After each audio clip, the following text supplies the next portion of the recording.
aboard a Panther-class stealth transport craft in Hangar C2 of the HFAX Silent Night.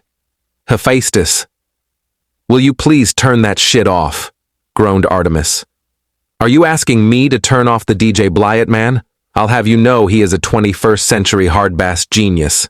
Besides, Nix was the one who enlightened me to his genius. So I'm not the only one who wants to hear it, said Hephaestus with a look of false devastation, then switching to a coy smile. Nix was, as usual, just silently nodding her head to the beat in her harness, already geared up and ready to go. I didn't understand the appeal of this hard-bass music. It sounded like somebody slapped a drum and bass electronics randomly until something came out. Then again, I had yet to hear any music that interested me, so perhaps it was just a me thing. No matter, it's time to get moving. All right, that's enough. Hephaestus, turn it off. Finish your gear check. We are deploying in 15, I ordered. Everybody sounded off and began donning their commando armor. The armor itself was imposing. Its sleek black finish with red visors gave us quite an imposing appearance. But it was the armor itself that was genuinely terrifying, and even I didn't completely understand it. The armor was the culmination of years of reverse engineering xenotechnology, along with humanity's natural ingenuity that gave birth to this armor. Our armor was capable of withstanding repeated barrages from nearly all types of enemy fire, whether it be laser, plasma, or ballistic. Not only did it boast impressive defensive capabilities, but the armor was also individually crafted for each Death Commando, further increasing our physical abilities, allowing us to achieve even more incredible feats with our augmented bodies. Man, I'll never go back to using exosuits again. This armor is something else, mused Zeus as the armor seemingly came to life on his body. True, the military has this armor under lock and key. I doubt even most of the high admirals know how it's constructed, explained Nike while doing some stretching in his new armor. Over the loudspeakers, a female voice rang out. This is Foehammer. We are nearly done over here and ready for takeoff. Strap in, friends. We all followed suit and strapped into the Panther's harnesses in silence. The clicking of mechanisms and the whirling of the interior fans were the only sounds present. There was no need for words during the descent to the planet. The space battle was still going on, and everybody knew what that meant. The possibility of getting hit randomly in a battle like this was always on your mind. It was somewhat frustrating knowing there was nothing you could do to increase your odds.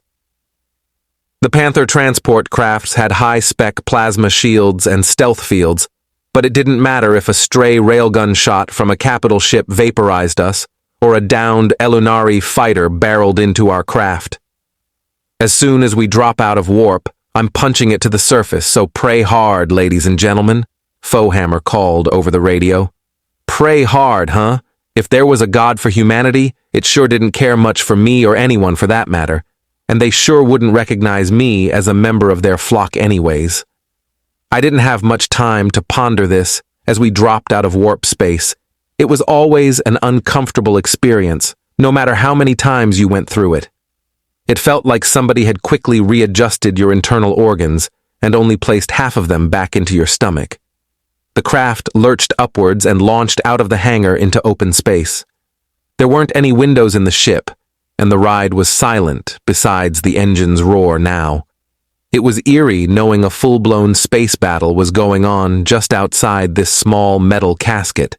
It seemed like an eternity before Foehammer called out once more. We are entering the atmosphere. Prepare for landing, friends. The landing was elegant and efficient as always. Foehammer rarely disappointed. Most of the regs wanted little to do with us Death Commandos, but Foehammer never complained about any of that stuff. She was always kind and cordial to Hades' squad, even going as far as to call us her friends. The lift gate dropped, and a lush green forest greeted us. The Elunari were blessed with hundreds of lush, fertile planets in their systems, and Odious 5 was no exception. Although the gravity was a little less than what was usually comfortable for humanity, the planet would make an excellent colony one day. Once we exterminated the Elunari off of it, of course. Everybody gathered their packs and slug rifles. It was a shame we couldn't use our bolters or rail guns for this mission. They were just too loud and cumbersome, and we had a lot of running to do. "Stay safe out there, Kronos. May God's hand guide you all," Foehammer radioed directly to me. I looked up at the rear camera on the ship and gave it a nod. Of course, thank you for the landing. I turned to my squad, who were already in formation, fanning out just in case we missed something. "Let's move out, Hades squad. I'll maintain a speed of 50 miles per hour. We should reach the rendezvous point before nightfall," I radioed. The squad answered with a mix of affirmatives and dejected "yes sirs" from the Gen 3s. Of course, the Gen 3s weren't ordinarily capable of such speeds without their armor, and it would be a long run, but they shouldn't struggle too much. Running through the forest was satisfying as we barreled towards the rendezvous point. The scenery was nothing special, something I've seen hundreds of times on other planets. I've been on enough of these lush planets to have seen it all. However, it was so different compared to the concrete citadel of the Mount Olympus facility on Mars, or the black metal used in the construction of the Silent Night. Humanity rarely used such vibrant colors in their construction anymore. Function came before beauty nowadays. If it couldn't survive orbital bombardment, it was a waste of material. We were about 8 miles away from the rendezvous point. We only ran into one patrol, which we just went around, a welcomed boon.